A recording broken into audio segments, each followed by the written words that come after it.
So what we witness today is that there is now a new world order that is emerging. It is not a unipolar world order. It is, in fact, a multipolar world order.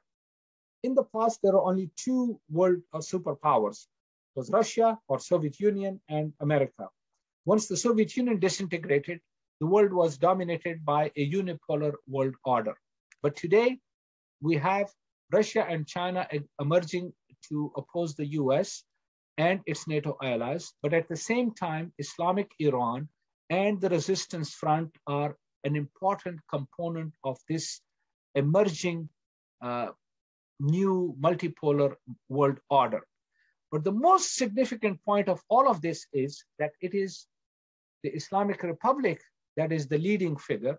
And because of its enormous mineral wealth, because of its enormous oil wealth, because of its enormous gas wealth, and to top it all of it, because of its enormous scientific talent that exists in Iran, that now we are witnessing the emergence of a new Islamic civilization in the world that is based on fairness, that is based on equity, that is based on justice, that is based on bringing an end to the exploitation that has gone on in the world for the last 100 years or more. So we are on the threshold of a new beginning. And it is a hopeful beginning because now we are seeing the emergence of the Islamic civilization in its own right.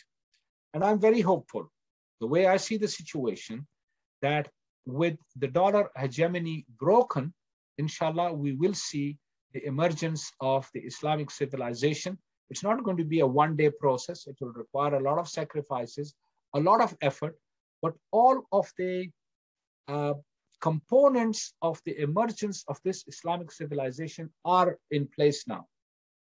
And this is because the leadership in Iran, whether it was Imam Khomeini rahimahullah or his successor Imam Khamenei, may Allah prolong his life, and we are seeing that the leadership is selfless, it is dedicated to the principles of Islam, and although they face a lot of challenges, but Islam's struggle has never been without challenges. Even if you go back into history at the time of the Prophet sallallahu alaihi wasallam, Muslims faced enormous challenges.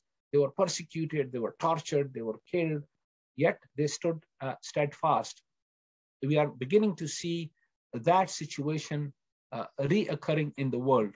And this gives us hope. And what it does is it places an enormous responsibility on the rest of us that we have to fulfill our responsibilities. And that is that we must now join hands. We must rise above our sectarian interests. It's essential. It's absolutely essential, because sectarianism is a disease that is going to destroy the Muslims.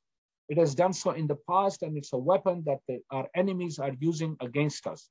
And I think we have to rise above these sectarian tendencies.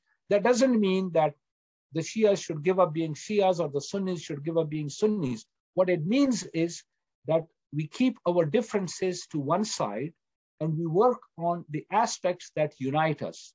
And I think we can all agree that injustice is wrong, exploitation is wrong. We need equality, we need equity, we need justice in the world.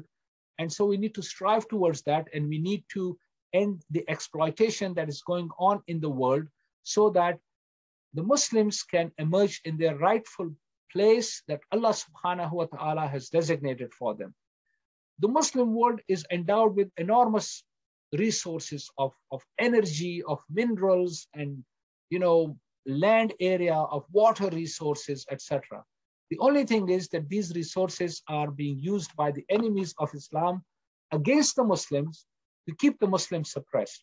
And if we set aside our differences and unite on this common platform of Muslim unity, of Muslims being one ummah, there is no reason whatsoever in the world that we cannot emerge in our dominant role in the world, which is a role that has been designated to us by Allah subhanahu wa ta'ala. I hope and pray that you will take this to heart and that you will join the struggle for the supremacy of Islam, and that Muslims would emerge and you would contribute your part in the struggle for the emergence of the new Islamic civilization, which is just around the corner, inshallah. Thank you. Assalamu alaikum wa rahmatullahi wa barakatuh.